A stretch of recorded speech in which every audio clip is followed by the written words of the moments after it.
My name is Mary Scholl, and I am from the United States, but I live in Costa Rica, and I run a small teacher training center here, and we have had the opportunity to work with many teachers throughout Latin America.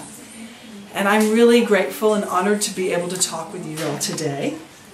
I think these questions have helped me think through a few things that are nice to be reminded of.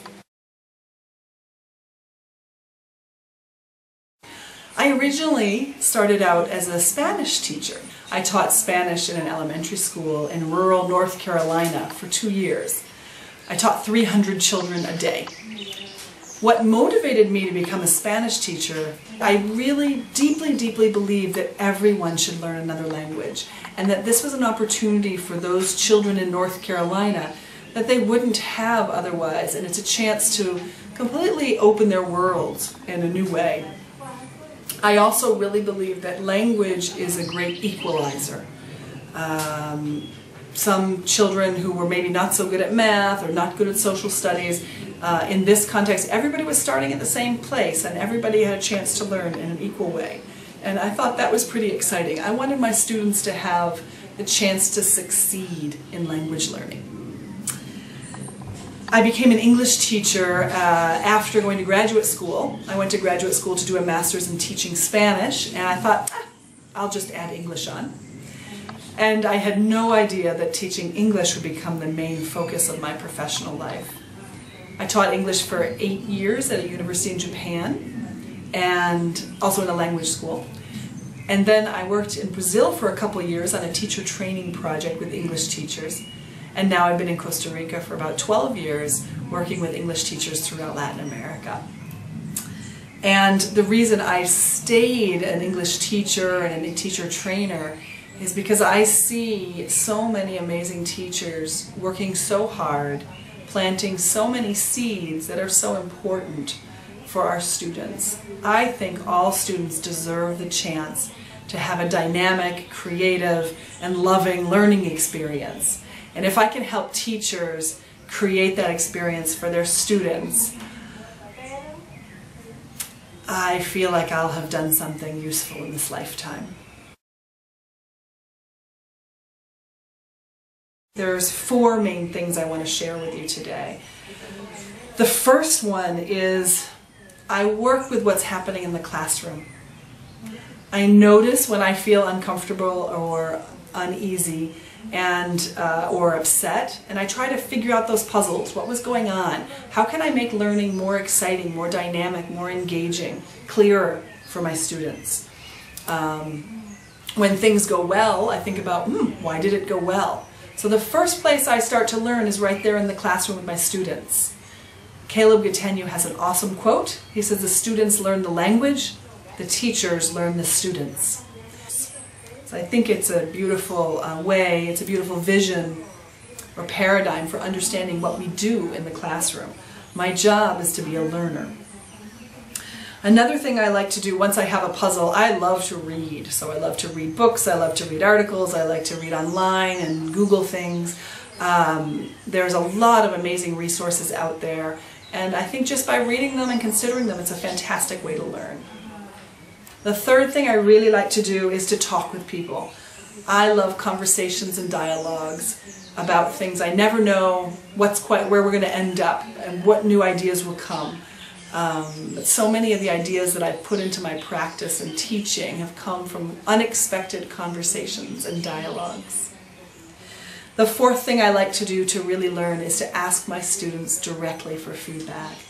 I think getting feedback from students, for me it's been, whether it's daily or weekly, and over time when I train my students to give feedback, that's where I often learn the most. Sometimes an activity that I think went really well, I get feedback saying it was boring and not fun. And an activity that I thought was really boring, a student tells me they loved it and it was really engaging. So I cannot really know what's happening with my students until I ask them for feedback. So those are the 4 things that I like to do to learn professionally. Is myself, I'm a learner in the classroom. I do research, I read articles, I read books, I read magazines, I do online research. I have dialogues and conversations with friends, and I ask my students for feedback. Of course, I think going to conferences, going to, if you're able to actually study to get a degree, taking courses, I think all that is fantastic and it's great as well. Mostly I use the questions that come out of my classroom. I will dialogue with people and do research, sort of like what I talked to you about before. I'll look online and I can give you a list of websites that I have found really useful. And the biggest piece for me though really is talking with people, dialogue, professional dialogue, and I think that that's something that is wonderful about conferences, when you can come together with people and actually talk about what's happening in their classroom, share what's happening in my classroom, and learn together and think together through that. So my advice for teachers of what we could do to grow professionally comes out of my own experience. 4 things that I would suggest. The first one is learn as much as possible about learning and language learning, and then watch your students. Learn with your students. Be a really avid learner in the classroom to learn about your students' learning. Number 2, read, research, question. There's so many resources out there. It's easy to get overwhelmed, but I would say do your research, read, stay up to date with, choose a couple of blogs that you might enjoy reading about. Number 3, teach what you're trying to learn. I think that's one of the most powerful ways that we can learn. It forces us to learn. Either you could make small groups with your colleagues in your school or in your town, get together, have dialogues, share with them what you're trying to learn, try out new activities. You also could teach by writing a blog about what you're trying to learn. And there's some great blogs out there as models of teachers sharing what they're learning in the classroom. But if we teach what we're trying to learn, I think we'll learn it not only better and deeper, but you learn it from a different angle and in a different way. The 4th piece of advice is actually a request. I'd like to ask you to be empathetic with yourself. To remember that you're a human being and you are a learner. And it's important to be gentle with ourselves as teachers, to support our own learning so that we can be present to support our students' learning. So the 4th piece is a request. Be gentle and kind with yourself to learn with an empathetic heart. Thank you so much. It's been so nice to be with you here in this video. Thank you for the questions.